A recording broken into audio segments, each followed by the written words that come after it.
Hello दोस्तों, आज दिनांक 24 अक्टूबर 2024 दिन गुरुवार, कार्तिक मास कृष्ण पक्ष अष्टमी। अब खबरें विस्तार से। महाराष्ट्र विधानसभा चुनाव 2024 के लिए शिवसेना की बुधवार शाम पहली लिस्ट जारी हुई। उद्धव ठाकरे ने 65 प्रत्याशियों की सूची जारी की। इसमें बरेली से उनके बेटे आदित्य ठाकरे को प्रत्याशी बनाया गया है। दोस्तों, अगर आपको हमारी वीडियो अच्छी लगती हो तो चैनल को सब्सक्राइब करें और वीडियो को शेयर जरूर करें। अंडमान सागर से उठा चक्रवाती तूफान दाना बंगाल की खाड़ी की तरफ तेजी से बढ़ रहा है। इसका असर अभी से देखने लगा है, जिसकी वजह से कई राज्यों के तटीय इलाकों में बारिश के साथ मौसम में बदलाव देखने को मिल रहा है। कर्नाटक में भारी बारिश के कारण बेंगलुरु में 22 अक्टूबर को एक अंडर कंस्ट्रक्शन इमारत ढह गई। बाबूसापाल्या इलाके में हुए इस हादसे में अब तक 8 लोगों की मौत हो गई है। सभी के शव निकाले जा चुके हैं। 13 मजदूर बचा लिए गए हैं और 6 घायल हैं। मलबे में 21 लोग फंसे थे। विमानों को बम धमकियों के मामले में बुधवार को आईटी मिनिस्ट्री ने social media platform x, Meta और एयरलाइन कंपनियों के साथ वर्चुअल मीटिंग की। सरकार ने पूछा कि आपने इन खतरनाक अफवाहों को फैलने से रोकने के लिए क्या किया। जो हालात हैं उनसे जाहिर होता है कि आप जुर्म को बढ़ावा दे रहे थे। महाराष्ट्र विधानसभा चुनाव के लिए बुधवार को एनसीपी अजित पवार गुट ने पहली लिस्ट जारी की। इसमें 38 कैंडिडेट्स के नाम हैं। महाराष्ट्र के डिप्टी सीएम अजित पवार बारामती से चुनाव लड़ेंगे। यह बारामती लोकसभा सीट के अंतर्गत ही आती है। उमर अब्दुल्ला की सरकार जम्मू कश्मीर में 150 साल पुरानी दरबार मऊ परंपरा को फिर से बहाल करने की तैयारी में है। जम्मू कश्मीर मंत्रालय से जुड़े सूत्रों ने दैनिक भास्कर को बताया कि अब्दुल्ला सरकार की अगली कैबिनेट मीटिंग में दरबार मऊ परंपरा की बहाली पर फैसला हो सकता है। दिल्ली में बढ़ते वायु प्रदूषण के मामले में बुधवार को सुप्रीम कोर्ट में सुनवाई हुई। पंजाब और हरियाणा के चीफ सेक्रेटरी कोर्ट में पेश हुए। सुप्रीम कोर्ट ने गलत जानकारी देने पर पंजाब सरकार को फटकार लगाई। हरियाणा सरकार की कार्रवाई से भी सुप्रीम कोर्ट संतुष्ट नजर नहीं आया। कोर्ट ने कहा कि हमें सख्त आदेश देने के लिए मजबूर न करें। कांग्रेस महासचिव प्रियंका गांधी वाड्रा ने रोड शो के बाद वायनाड लोकसभा सीट से नामांकन दाखिल कर दिया।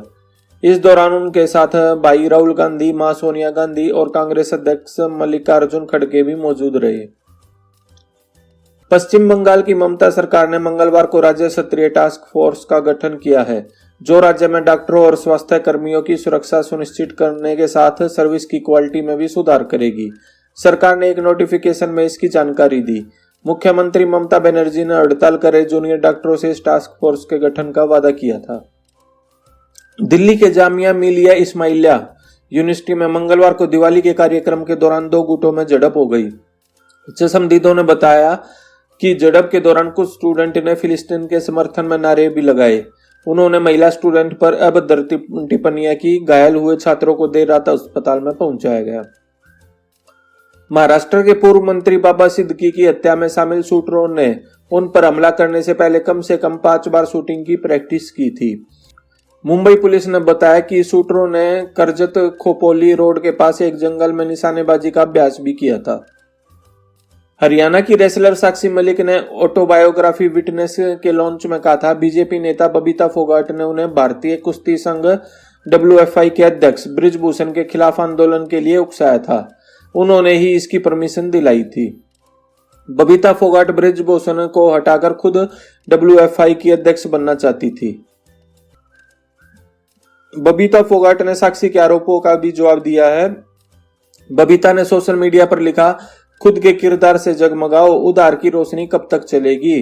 किसी को विधानसभा मिला, किसी को मिला पद, दीदी तुमको कुछ न मिला, हम समझ सकते हैं तुम्हारा दर्द। किताब बेचने के चक्कर में अपना ईमान बेच गई। झारखंड विधानसभा चुनाव को लेकर जेएमएम ने मंगलवार देर रात अपनी पहली लिस्ट जारी कर दी है। इसमें 35 उम्मीदवारों के नाम का ऐलान किया गया है। इस लिस्ट में मुख्यमंत्री हेमंत सोरेन और उनकी पत्नी कल्पना सोरेन का भी नाम शामिल है। ओलंपिक में महिला रेसलिंग में देश को पहला मेडल दिलवाने वाली पहलवान साक्षी मलिक की ओर से अपनी ऑटोबायोग्राफी विटनेस में किए गए खुलासों को लेकर विवाद शुरू हो गया। इस विवाद में पहलवानों और उनके पारिवारिक मेंबरों के साक्षी पर पलटवार के बीच हरियाणा भाजपा के अध्यक्ष मोहन लाल बडोली ने दोनों पक्षों को आरोप प्रत्यारोप से बचने की सलाह दी है।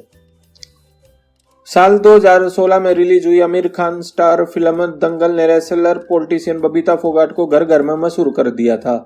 इस फिल्म ने दुनिया भर में 2160 करोड़ रुपए का कलेक्शन किया था। हालांकि यह कहानी जिस फोगाट परिवार से प्रेरित उसे मेकर्स ने मात्र 1 करोड़ रुपए दिए थे।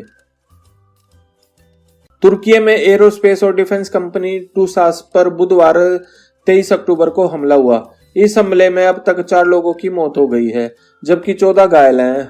हमला भारतीय समय के मुताबिक शाम 6:30 बजे हुआ। रूस के कजान शहर में प्रधानमंत्री नरेंद्र मोदी और चीन के राष्ट्रपति शी जिनपिंग के बीच 5 साल बाद बुधवार 23 अक्टूबर को द्विपक्षीय बातचीत हुई। दोनों नेताओं ने सीमा विवाद को जल्द से जल्द निपटाने, आपसी सहयोग और आपसी विश्वास को बनाए रखने पर जोर दिया। बांग्लादेश में प्रधानमंत्री शेख हसीना को हटाने के बाद अब राष्ट्रपति मोहम्मद शहाबुद्दीन को हटाने की मांग तेज हो गई है। Bangladeshi news the daily star के मुताबिक राजधानी ढाका में हजारों लोग राष्ट्रपति भवन के सामने इकट्ठा हुए।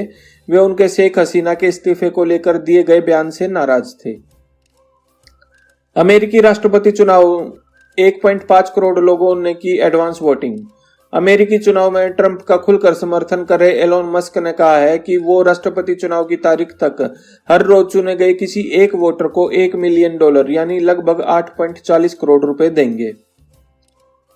अमेरिका में मैकडोनल्ड बर्गर से बैक्टीरिया संक्रमण फैला है। बैक्टीरिया संक्रमण का नाम ई कोली है। मैकडोनल्ड्स के क्वार्टर पाउडर हैमबर्गर खाने से एक शख्स की मौत हो गई। 49 लोग बीमार हैं, जिनमें से 10 हॉस्पिटल में एडमिट हैं। इजराइल में ईरान के लिए जासूसी करने के आरोप में 7 इजरायली नागरिकों को गिरफ्तार किया गया है।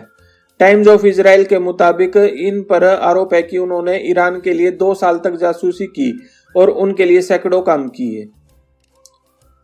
सोना 23 अक्टूबर को 10 ग्राम 24 कैरेट सोने का भाव 452 रुपए बढ़कर 78,703 रुपए पर पहुंच गया। वहीं चांदी की कीमत में भी 779 रुपए की तेजी रही और यह 99,151 रुपए प्रति किलो के भाव पर पहुंच गई। शेयर बाजार में 23 अक्टूबर को गिरावट देखने को मिली है। सेंसेक्स 138 अंक की गिरावट के साथ 80,081 के स्तर पर बंद हुआ। वहीं निफ्टी में भी 36 अंक की गिरावट रही है, 24,435 के स्तर पर बंद हुआ। तो दोस्तों, आपको हमारी ये वीडियो कैसी लगी? अगर आपको हमारी ये वीडियो अच्छी लगी हो तो लाइक, शेयर, सब्सक्राइब करना ना भूलें। Thanks for watching.